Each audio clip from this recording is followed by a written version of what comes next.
So once you can see what's holding you back and being holding you back at this particular kind of point in life, when this sort of thing shows up, then now you can see it. You go, whoa, that's just my thing. I don't need to be stopped by that. I'm doing this.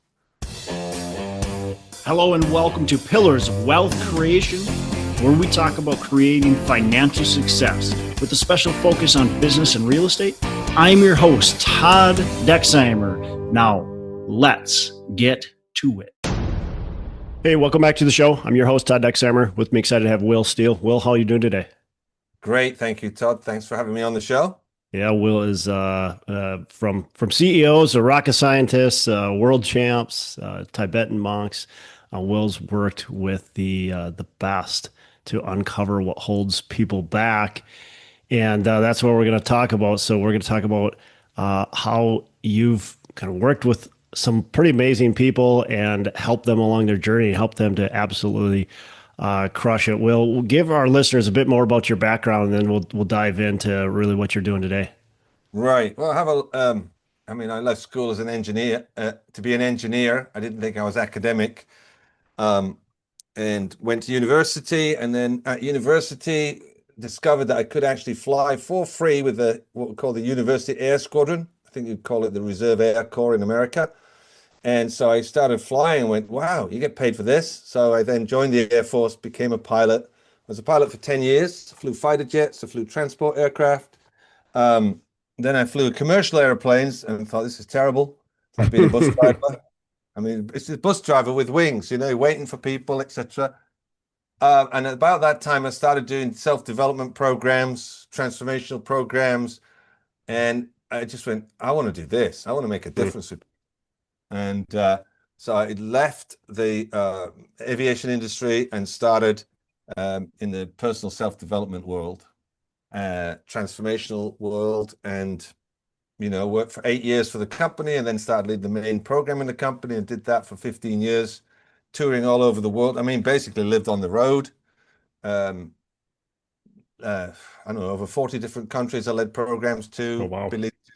200, 1,000 people at a time for 3.5 days at a go. Over 90,000 people in that time I led to. 26 different languages we worked out. Simultaneously being translated takes some real presence to be with people while they're going through their stuff, And then the pandemic came along in 2020, and there's no more live programs, and didn't know when it was going to be. So got laid off, and it was perfect timing. 2 days before they laid me off, I did this exercise called the deathbed exercise, where you imagine you're on your deathbed and you just look into yourself and see, do you have any regrets? And the regret I had was I'd never left the company. It was pretty stable. It wasn't great money, but it was okay. But I was making a difference. But I knew I'd kind of done it now. I'd done it for 15 years. It was time for the next thing. But the regret was I hadn't had the courage to leave. And then 2 days later, boom, we have to let you go.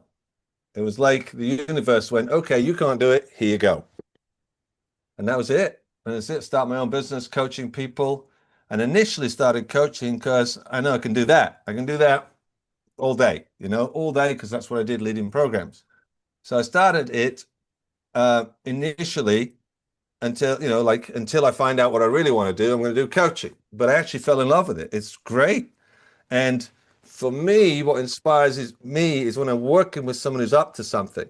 So now, I've ramped that right up. I'm leading, coaching world leaders. I've got this one gal, she's transforming all the forestry across Africa and now South America to make an eco-green planet, I've got one guy who wants to be the prime minister of his country. I can't say which country, but it's one of the Gulf countries.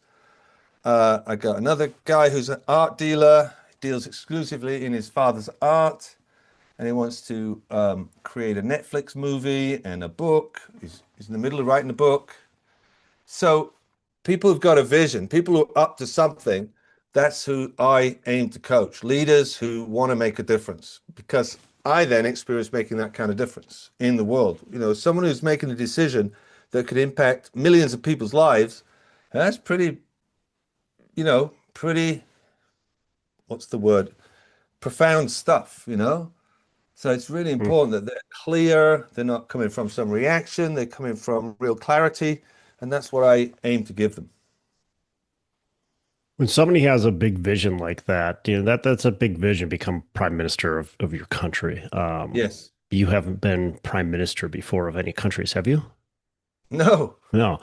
So that's a pretty big vision and something you haven't done. How do you take what you know and what you've learned and your expertise and then listen to what they want to do and go, I can help you do that? Like, give me, I know that's a big question, but give me kind of maybe some fundamentals of why are you, why would you be qualified? Like, what do you do to help them along that journey?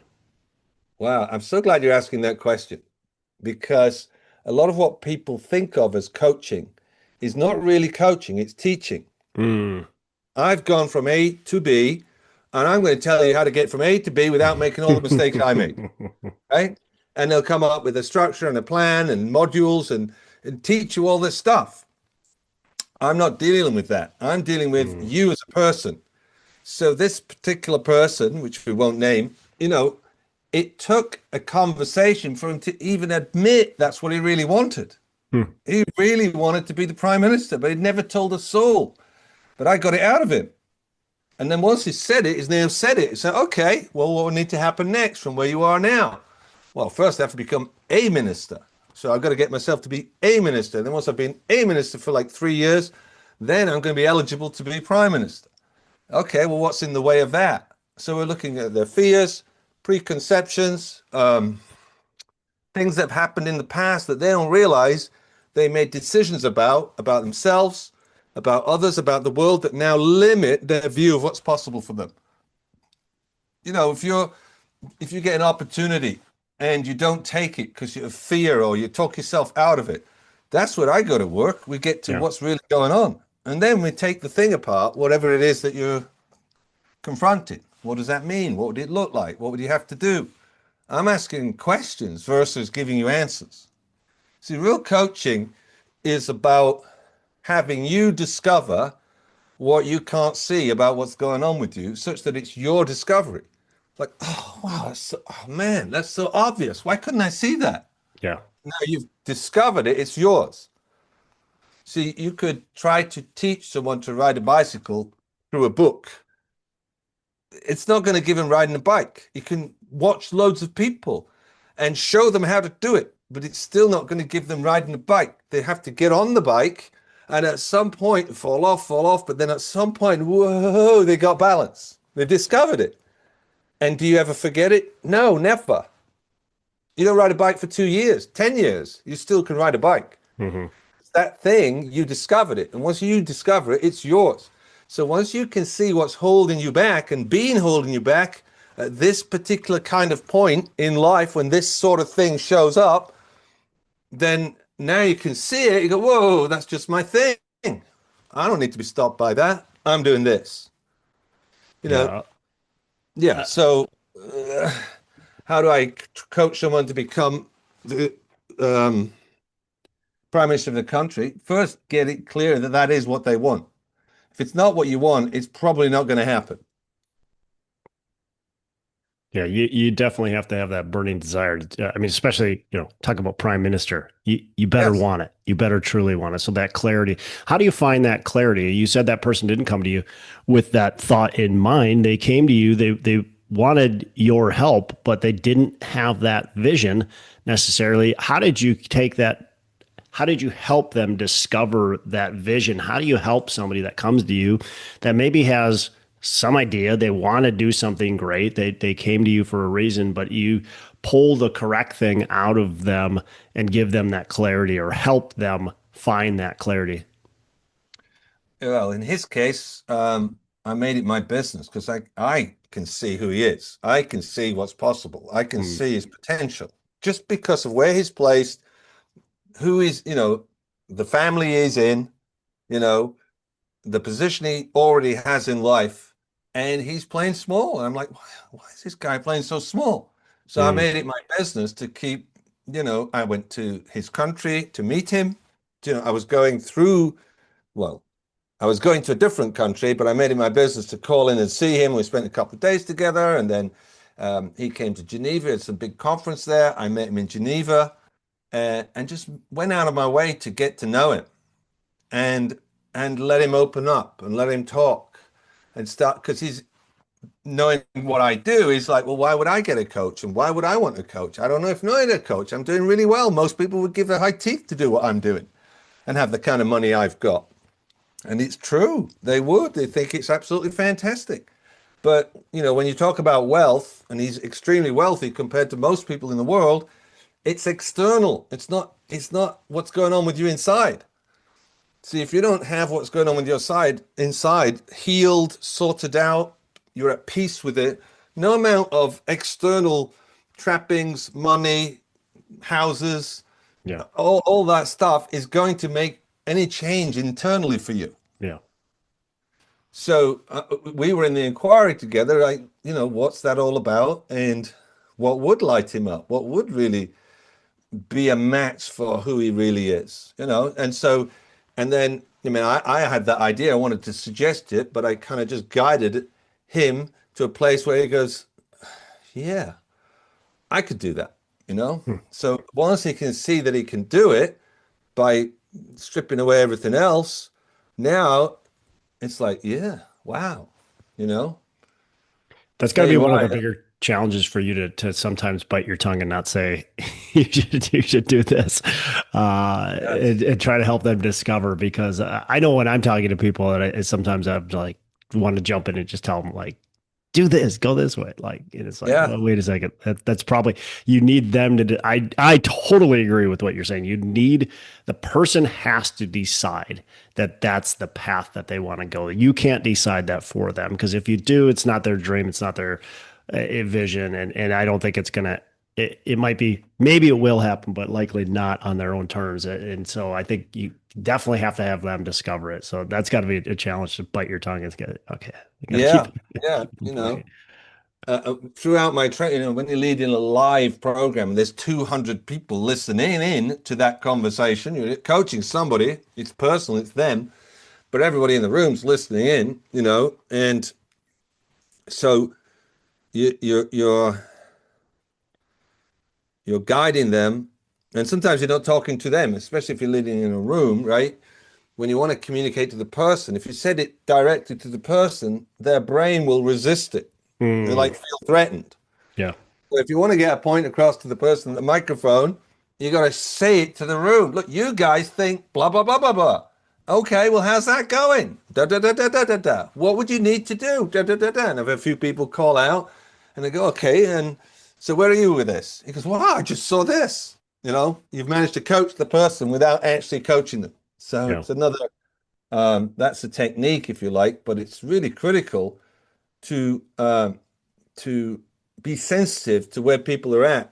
It's not just telling them, it's also, I mean, try changing somebody's mind. I mean, go on. Try changing somebody's mind. It's got to be one of the most difficult things in the world. They have to get it for themselves. Mm. Yeah. 100%. I've tried to change people's minds. It doesn't work. Yeah, they made a decision, going to do that. Yeah. And now you try and suggest something else. They defend it. They go, but no, no, no, no, no. And they'll, play devil's advocate to be right and not look stupid or not look like their idea wasn't good or da, da, da, da, da, and they'll charge on that way. What's the most common what's the most common internal block or thing that holds people back? High performers. We got a lot of high performers that listen to this podcast. Well, what's the most common thing that you see that holds high performers back from, creating lasting wealth, lasting success, and whatever they're trying to achieve? Well, I would say, I mean, it's a kind of roundabout question, right? So one of the things that I don't know if it holds them back, but it stops them accomplishing what they truly would want to accomplish is real fulfillment from what they accomplish at the moment. Hmm. And then if they see the next thing, will it really have me be fulfilled? Or am I chasing something? Because we don't realize we're human beings. I mean, like I say, I've led to 90,000 of them. I haven't met one yet who didn't have something about what's going on that's making up for something they believe about themselves from the past. Mm. Now, they wouldn't even know it's going on or would want to admit it. But, if what you're doing is trying to prove that you're the best, and you just do that, and I'm the best, and I have to be the best, you might know that aspect of you. Like, yep, if I'm there, I've got to be so competitive. I've got to win. I've got to be the best. And that was me. And, Yeah. I'm not trying to Yeah. have you lose that. That's very useful if you want to produce results. That's an actual useful attribute. But when it's driving you, it's never going to be fulfilling, because at the root of it, at the source of it, where that's all actually coming from is something that happened in your past where you decided you were not enough of something, or you were not favored, or you were just in some way, not 100%, not okay, not good, not smart, not Hmm. fill in the blanks, or your brother's this, or this person's like that. Right. Well, I'm not that, but I can be this. Bum, ba, ba, ba. And then you don't realize you're like this little wind up clockwork, and off you go to produce results, because you can do that. Yeah. So you produce those results to make up for, I don't know, let's say not feeling loved, or in my case, not thinking I was wanted. Some story when I was 3, my parents told me we didn't plan a baby, and then we had 2 boys, so we were looking forward to a girl, and you popped out. For everybody there, it was a funny story. For me, it was like, what? You didn't want me in the first place, which isn't what they said. Yeah. That's And not what you really what really they wanted was a meant. girl.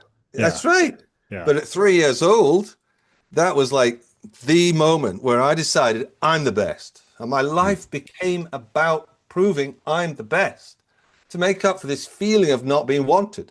But the problem is, every time I produced a result, and I had lots of, first places and trophies and ribbons and all that, every time I produced a result, it's great. And the feeling doesn't last, because it doesn't. In fact, it reminds you of that you're Mm. not, whatever Mm. the thing is. So you're just chasing your tail your whole life. Now, Wow. if you can get people to once you see that for yourself, you break the grip of it. And you break the grip of it. Now, I don't have to be the best. I can be if I want to, and it's a game and I'm playing, but I'm not driven by it and losing sleep about it. And it's like death or glory if I don't do it.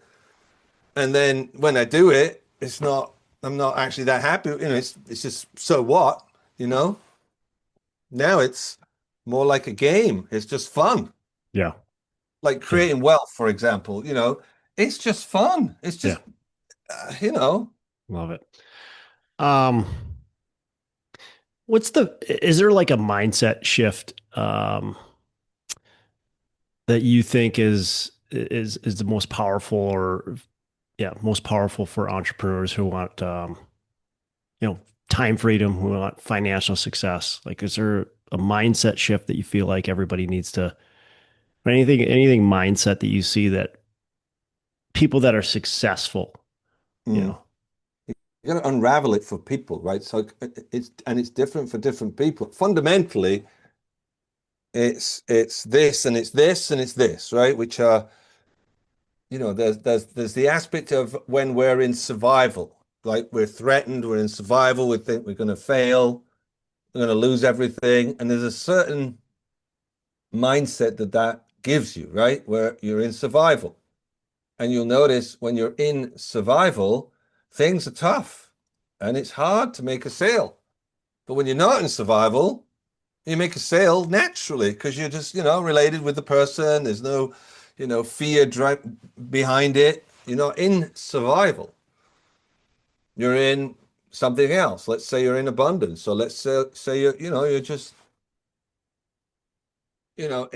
being a possibility, we could say. So there's that. And then there's, as we mentioned earlier, where you're all driven to produce results to make up for something. Okay, that's another mindset. But they can both happen. You can be one in 1 minute and then 5 minutes later in the other one, And then you can be in all your mind and your self-doubt and, criticizing yourself, or you did the thing, but you didn't do that. And, so you have to learn to uh, know the machinery that you're dealing with. You could say we are a reactionary kind of mechanism, Hmm. an automatic. I mean, you have a thought and you think that's you, but it's automatic. Mm, It yeah. is automatic. You don't think it is. You think this is original. This is what's happening right now, and this is what I'm thinking about it. Well, I've gone to the nth degree to take apart the automatics of being human for myself. I remember one time leading a program in London, and it was so the programs were Friday, Saturday, Sunday, and then the Tuesday evening. And Tuesday they brought loads of guests, and we got them to sign up to the next course. And you know, that's one of the measures for it being a successful course that they all bring lots of people. Saturday night, they go to dinner. I'm on my dinner break, and I'm thinking, this is screwed. These people they're not taking it serious. They're not Mm. doing the assignments. They're not speaking to anybody in their life. They're not getting anything resolved. This is screwed, man. This is really screwed. Right. And for some reason, I couldn't get hold of my coach. I'd call my coach in that situation. This is screwed. I need help. What's going on here? How do I get these people to do it? But instead, because I couldn't reach my coach, I picked out a file that I put together 5 years before. I hadn't opened this file for 5 years, and it was all the red flags that I would know when I'm in survival and I'm off, right? So I opened that up, and right there, word for word, was exactly what I'd just been thinking to myself. This is screwed. These people aren't taking it seriously. They're not doing the assignments. It's just screwed. Literally, word for word. I'd written that over 5 years previously, right? Mm. But I just had that and I was all worried about it. Like it's actually what's happening. And it's not what's happening. So what do you do in that situation? Go, okay, that's what's going on with me. People come back from their break. All right, who was in action on the break? Who did the assignments on the break? All right, well, what's going on, guys? Versus, I've got some fight to have with these people to get them to start doing it. No, actually find out what they're dealing with. Yeah. And the whole thing flipped around. But the point there is that we don't realize how repetitive these thoughts are, how automatic our reactions are, how driven we are to make up for these things. It's all automatic. How do you get out of that state? Well, having a coach helps Yeah. because with a coach, you can first identify all that stuff. So you've got to identify it all. Mm. You've got to see it for what it is, that it's not actually what you think it is, Yeah. and get to the root of it where it all started for you a bit so you can take it apart. Oh, just because my parents didn't plan a baby, it didn't mean they didn't love me. I mean, they hadn't even met me. It's not personal that Yeah. they had that thought. Um, and they had two boys. Well, if I had two boys, I'd want a girl. It doesn't mean I don't love the baby when it's a boy. It's got Yeah. nothing to do with it. I mean, nothing to do with the actual baby. It was like, just blew my mind, you know? Yeah. Yeah. So you have to kind of like the bicycle thing, getting balance. You have to discover that for yourself. And once you do, you're free. And then you produce results easily That's as good. as an expression. You produce results for fun, you know? Yeah, that's good. Um, I saw on your as I was reading through your bio, you have it's called and I might butcher the word because actually haven't heard of this before, but the ontological approach. Is that Yeah, did I say it right? you did. You did. Okay. Ontology is the study of being, right? So, but it's the being of a mountain, or you could say, oh, that tree, it's got a presence, it's being, right? Yeah, but we're not studying that. We're studying the being of human being. Hmm. In the being of human being, psychology, it's like in psychology, you end up a victim and an explanation of what happened to you and why you are the way you are. So with psychology, you kind of end up sort of a victim, and you've got this affliction, or you've got this thing, or you had this childhood, and da da da, right? With ontology, it's like who you're being right now. Oh, you're angry. Okay. You're being angry. Yeah. Okay. Interesting. So how do you use that to help people, overcome their limiting beliefs or become, to their potential, right? To get to their full potential. Yeah.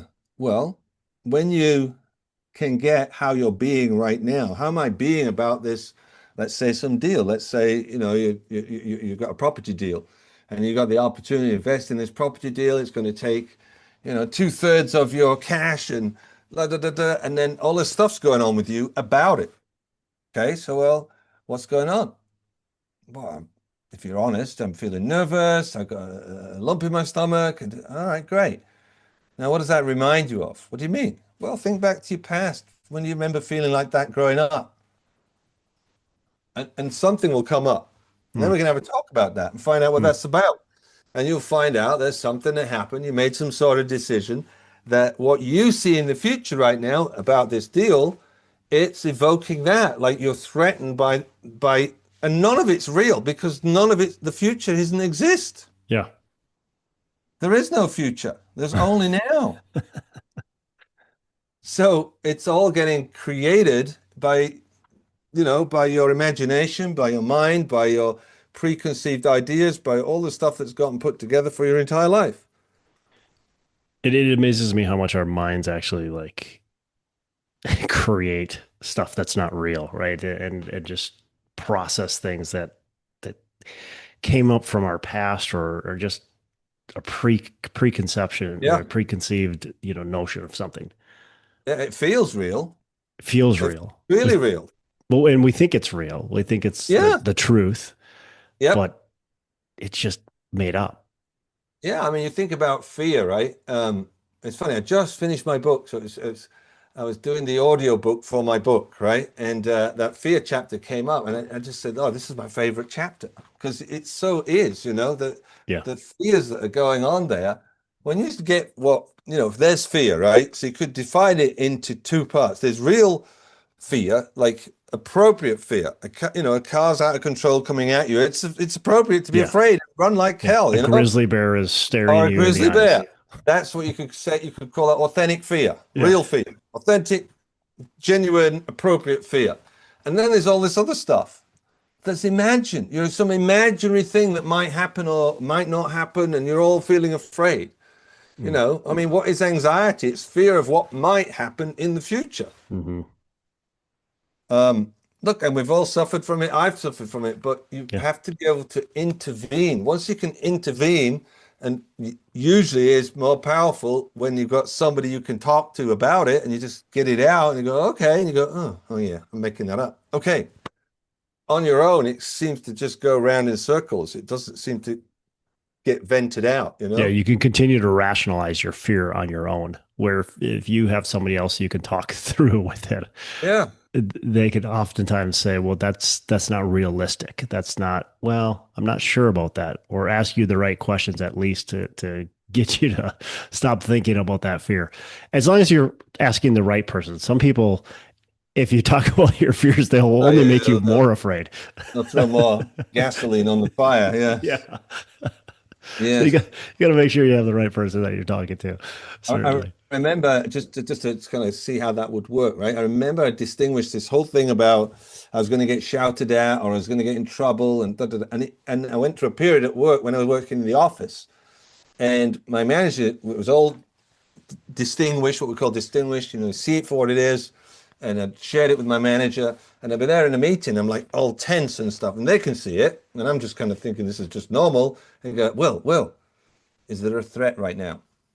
Is there an actual threat right now in this room? It's just you and me sitting here. Is an actual threat? And I'm like, no, I can't see one. All right, great. And all of a sudden, all that feeling, Hmm.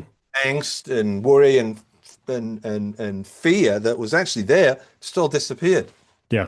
by being able to catch it, see it. We've already talked about this, and oh yeah, that's that gone. Yeah. Yeah. I remember the first time I went to speak in front of a large group.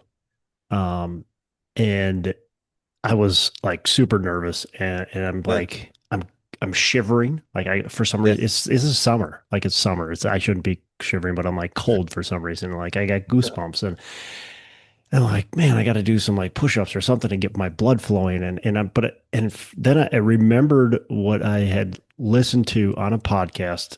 I don't know, probably a year before that, where the yes, person's like, look, the reason you're speaking is because you're an expert and the people that are there want to hear what you have to say. And you have to remember that they actually want to hear what you have to say. The other thing the guy said was that, look, how many times do you hear somebody speak and you're like, wow, that was terrible? You rarely ever, if ever, say that. The people that aren't good, you just don't remember. The people that are Yeah. really good, you will remember. And so I had to like realize that. And it just goes to what you were just saying there. It's like we tell ourselves, I had this fear, irrational fear for no reason. Yeah. But it was that basically mentor, this Yes. podcast that I listened to a year prior, that was like, Yeah. oh, yeah, these people actually are here and they want to hear what I have to say. Brilliant. Great. Great. Yeah. It's funny, isn't it? We hear things and we think, oh, I can't remember that. It sounds really good. I should write it down, but you didn't write it down. But somehow it went in. Yeah. Um, I remember I went for a meal with a guy called Werner Erhard, and he said something to me, and it speared me, like with a spear, just gone, Mm. and just, oof, caught me, right? Nailed it. I got nailed, right? But something happened, like transformed, opened up my whole world. And I go to the bathroom and I'm thinking, wow, what was that? What happened? I can't even remember what the conversation was about. Yeah. And we were in a conversation. He wanted me to replace him. He wanted me to take over from him, right? Take over the whole work and everything that they were doing. I said, there's no way I could be you. I said, I can't even remember what we were just talking about. And it was really powerful, but I can't even remember. 2 minutes later, he said, you don't have to remember what I say. What I say will remember you. Mm.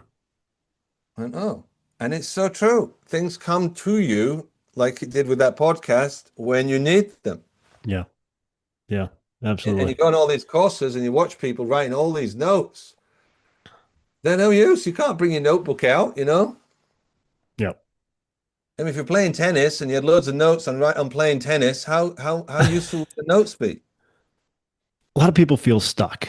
Maybe they've had some major success, but they had a setback, whatever it might be, or maybe they just haven't quite broken through yet.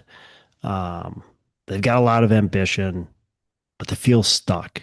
What's the Yeah. first question you would ask somebody that comes to you and says, "Hey, well, look, I just, man, I have a lot of ambition. Like I want to make some major impact in this world, and this is what I'm doing, but I just feel stuck. Where Mm. can I go?" Yeah, I said, what happened? Hmm. I said, what do you mean? Well, have you always been stuck? No. Tell me a time when you weren't stuck. Oh, blah, blah, blah, blah, blah. I was doing Hmm. this. I was hitting the numbers. It was amazing. Great. And now you're not. No, good. So when did it change? What happened? There's always a what happened. Something happened. Somebody said something, or you had a thought, or somebody did that and you were expecting that. And then you kind of make some decision without realizing it. See, this is where ontology comes in. Without realizing it, you now make a decision that goes in the background, unbeknownst to you, and now you look into the future, and this thing is now running you, whatever this decision was, or Yep. the series of decisions was. So now you can't move forward because there's a fear given by what you decided. But if you can get back to what you decided, oh, it's unbelievable. It's just like all of a sudden that block just disappears and you get freed up. People don't believe me when I say, you work with me, you'll at least double your business, you'll work half the hours that you're working, and create other stuff in your life. And people go, yeah, right. So a lot of people don't even reach out to me. They think it's impossible. But that's the kind of results you get once you get you out of the way. Hmm. Yeah, I love that. That's the kind of results you start to get when you get you out of the way. That's the key, right? Because we're holding ourselves back. I was talking to somebody the other day, and they were talking about they raise capital for real estate, and they were talking about how they're struggling raising this capital for these deals, and that was the question I asked. The same thing, like, well, what changed? Because you used to be really freaking good at it. And it was, well, the market's different, the interest rates are different, that this is different. I said, well, but before you had things that could have been excuses as well. You were new in the business, you were this and this and this. So it sounds like you're just making different excuses, and now you're letting those excuses paralyze you. And but it's so easy to get into this rut and not see your way out of it. I think it happens to everybody. It happens to me. I'm sure it's happened to you, where sometimes we get in this rut, we just don't see our way out of that rut. But asking that question is so important. You were right on the money there with him. You just had to stick with it, right? Unbeknownst to you, that's what there is to go to and get to the actual moment. And then go, okay, tell me what was actually happening. All right, what were you thinking to yourself? What did you Yeah. decide? What did you make it mean? And you come up with all the decisions. And then you see which ones are now limiting you. We get so stuck in the weeds sometimes, though, right? I mean, we get so Sure. stuck in the right now, the weeds, and going, man, this is it. But and it goes back to that fear, that feeling, and that imagined fear, like, oh, well, now I can't raise money because of these things, and we've created that block in our own heads for whatever reason it might be, that we need to somehow get Well, beyond, push beyond. there's whatever you decide, and then this is the even worse part. You then find evidence for what you've decided, Yeah. which then shapes how you act in those situations. So now you've decided the market's closing down, people don't really want to lend money. So you now go to those meetings or call those people, but you're more hesitant, you're more shy, you're more already defeated. So, you know, you're You're going to get expecting knocked the back. no. Yeah, you're going to get knocked back, you know, 1/10 of a force of what would have knocked you back before. You're now 1/10 as powerful as you was but because you're now going in 1/10 as powerful, you produce results consistent with what you've decided, like the market's not good. So now you've got more evidence for the market's not good, but the market hasn't changed that much. It's that you went in there with the truth for you that the market's not good, which your actions are totally in a dance with how you perceive the world you're in Yeah. and the situation. So if you're in a situation called this is hopeless, you're going to be more held back and you're not really going to go for it. And then you produce a result called you didn't produce any funds. Okay. Yeah, that's because it's work. And the thing spirals down Mm. and then you get really stuck and you can't move. And you're like, what? I used to be good at this. I'm terrible. Yeah. But you get all the way back to it's just something very simple. Something happens, you make a decision, and then that starts to shape how you act, which then causes more evidence for what you've decided. And you got more and more and more and more evidence till it's like impossible and you're stuck. Yeah, and I could see how it could play out in a lot of different scenarios very, very easily. You know, you and I are sitting down and I'm pitching you on a deal and you're like, well, I'm not so sure. And if I've got the mindset of things aren't good and it's really hard for me to get investors, when you say I'm not sure, I respond with something like, well, yeah, I understand, maybe now's not the time. Where Yeah, you before, go. when I had the confidence, I'm like, well, why aren't you sure? And let's Yeah, talk through this.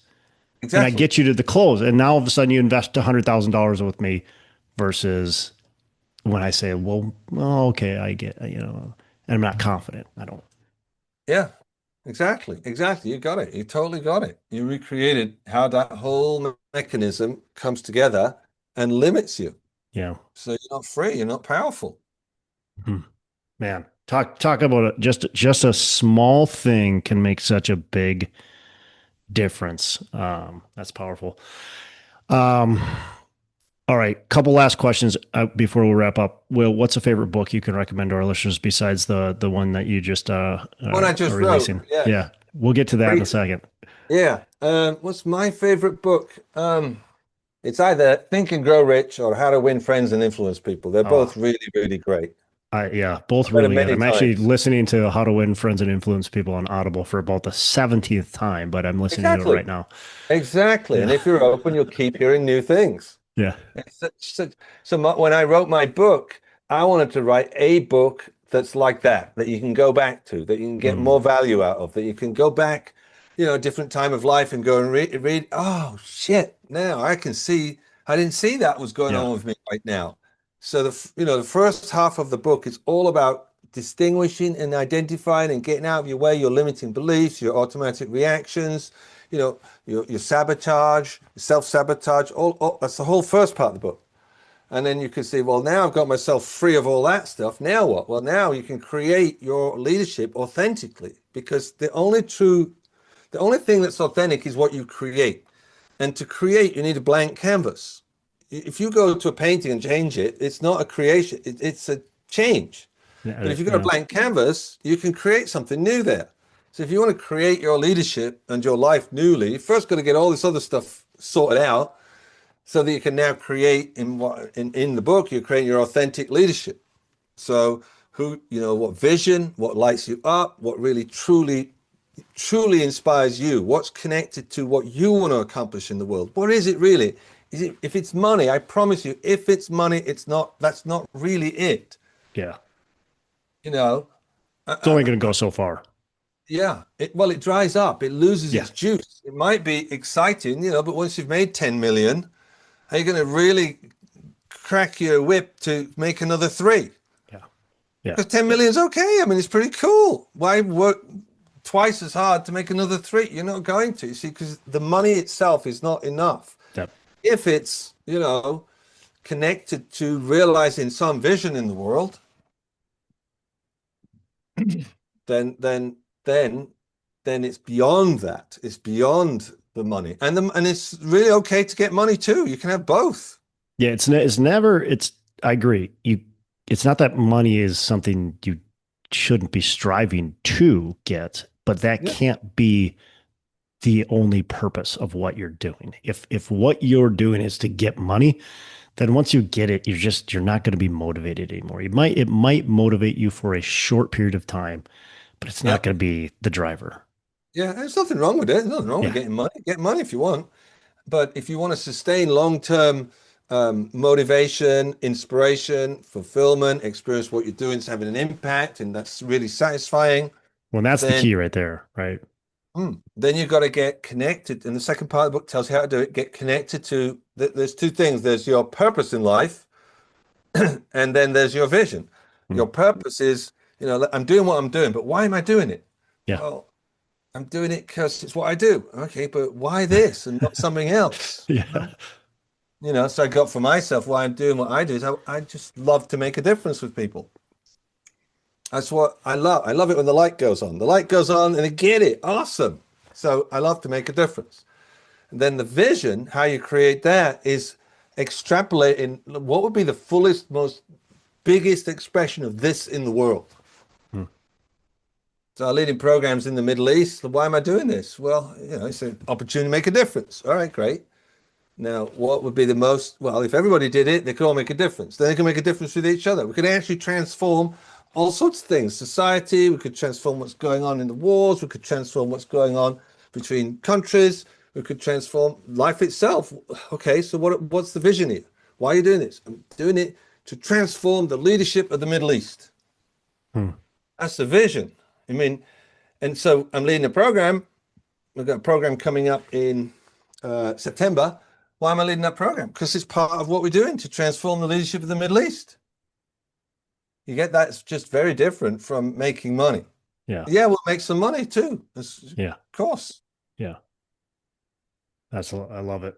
I love it. The money comes when you make the real impact. So that's great. What's the name of your book? Free to Lead. Unleash your hidden leadership genius. Where can people find it? It'll be on Amazon and everything like that. It's probably coming out in the next month or 2. This is not quite out yet. I just finished the audiobook, so they've got to, tie all that up, edit it, and get it all sorted out. And it's about to be printed and go out on all the platforms. You read the Audible yourself? Yeah, I did. I love it. I always like. They wanted me to. The publishers wanted me to do it. It's so much better. It truly is. Like I love it when the actual person that wrote the book reads the audio. It's just so much better. It's just I think you get into it more. I don't know if you did any like pause and like extrapolate, but it just one of my favorite Audible books was read by David Goggins. The Can't Hurt Me. I don't know if you did you listen to the Audible? No, I haven't. You should listen to the Audible. Yeah. He's intense and he has these little sidebars and it's so much better to me when the author actually reads it. So that's great. That's great that you did that. All right. What are your 3 pillars of wealth creation? That's very interesting. What's my 3 pillars? Well, integrity has to be one of them. It just has to be. whatever I do, it's got to have integrity. I'm not out to rip anybody off. I'm not Absolutely. out to con anybody. I'm not out to get wealth or money from any illegal source or disingenuous tricking people or or ungodly. I So it think you has can to. get rich without integrity, but you can't get wealthy without integrity. I think there's a Yeah, big difference to me. yeah, Like you can't yeah, have if you don't have integrity, you cannot get wealthy. It's impossible. yeah. That's right. So you got to have the integrity to manage it also as well. So that integrity is integrity. Yeah. So you have to have integrity. So my three pillars of wealth. I think responsibility also. You got to be responsible for what you have and what you take on, and can you manage it? And Mm. you got to be responsible. You could take this and this and this, but if you do that, you're going to dilute your focus. So you have to stay Mm. focused. You got to be responsible for what you take on, Yeah. uh, like that. And then the three pillars. I would say the third one is creativity. Mm. It's not all just. I mean, I'm not going to share with you a project that I've just created in Paraguay, but it's potentially huge, and I dreamed it up. But then I started talking to billionaires, and they're really interested. So we're now actually, if you read any Esther Hicks, Law of Attraction and things like everything there is was created at first was a thought. Yeah. It was a Yeah. thought, and airplanes. Someone thought men flying. That would be amazing. Everything. People going to Mars. Well, someone thought that, and now it's actually going to be happening, right? Because someone thought it. This computer, someone had a thought on a computer. So I had a thought, why not be a billionaire? I mean, I don't need the money. It's not that I want, but it's a game. I want to create it from nothing to become that. So I think creativity and having the courage to speak it into existence, all of that, that's one of the pillars. Yeah. And on creativity, I mean the creativity, but the last part that you said, actually speaking it into existence and truly doing something about the creativity, because it's easy you can dream, everybody Yep. dreams, but if you just let your dreams die, that Yeah, there's no what's action. the good of If the there's no dream? speaking it into existence and taking the actions consistent with it and following it through and staying true to it and having it Yeah. inside some vision, Yeah. a vision that you have. So, and I have all of that. So it all fits. So it's so exciting. And anybody I talk to about it, they're excited by it. They want to be part of it. Yeah. So I think Love it. creativity is really essential. Creativity, integrity, and And being responsibility. responsible. Yeah. Well, look, really appreciate this. It's been great. How can our listeners get in touch with you? They could go to willsteele.com. You can Awesome. fill out a little thing there, send me a communication. And I am always open to giving a first free session. The first session free for people who are, um, they're leaders, they're up to something, they want to accomplish what they're up to, and they don't want to die doing it. You know what I mean? They want to have fun doing it. They want to have it be a self-expression of what they're really here for. And they're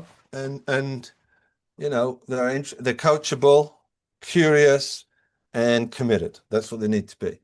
Yeah. I don't Those take are, everybody who comes to me, but I know after that, if I give them a free session, it's worth my investment because I find out for myself if this someone's great to work with, and yeah. they find out about me too. And we don't have to work together, but we'll create something and see what's in your way, and you'll have an opening from it.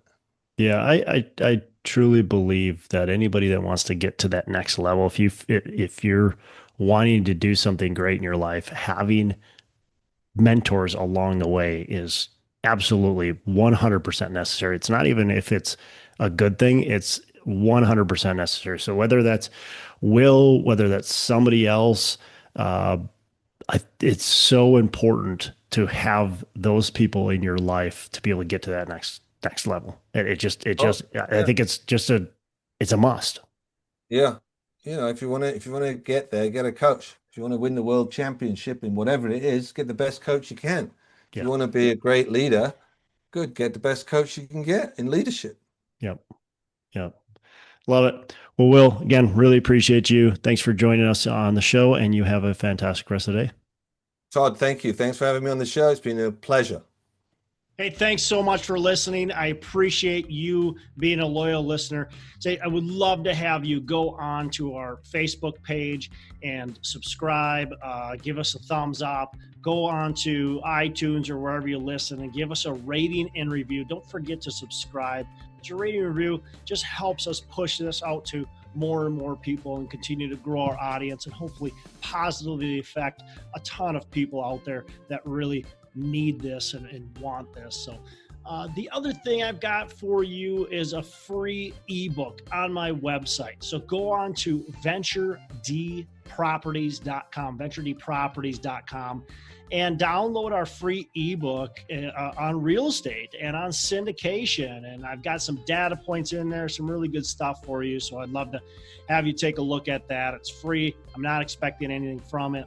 And also, look, if you want some help in multifamily, want some help learning, growing, getting your business off the ground, I would love to talk to you about what it would look like to work with me potentially and see if that's a good fit. So you can go to coachwithdex.com and check that out, and we can definitely have a call.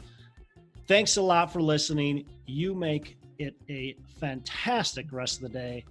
I'll catch you on the next episode.